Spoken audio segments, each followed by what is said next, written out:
Had the Prophet Mohammed sallallahu alaihi wasallam, forbade fasting 3 days after Eidul Fitr, I would have quite clearly understood that because we just fasted the whole month of Ramadan. But why is it that the Prophet Muhammad sallallahu alaihi wasallam has forbade the fasting in the days of Tashreek, the 3 days after Eidul Adhaa? The reason Prophet Muhammad sallallahu alaihi wasallam has forbidden fasting on days of Tashreek, that is 3 days fasting Eidul Adha, the reason is because these 3 days are the days of festival.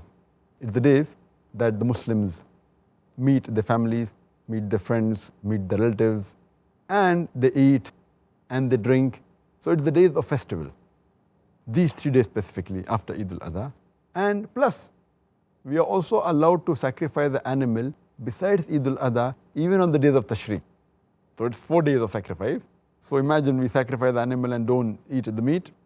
So these are the reasons, which is also mentioned in the Hadith of Musnad Ahmad, volume number 2, page number 513, Hadith number 10664, where Abu Huraira, may Allah be pleased with him, he says that Prophet Muhammad he sent Abdullah bin Hudayfa, may Allah be pleased with him, to go and tell to the people of Mina who were performing the pilgrimage that they should not fast for the 3 following days after Eidul Adha, the days of Tashreek, because these are the days of eating and drinking and remembering Allah subhanahu wa ta'ala.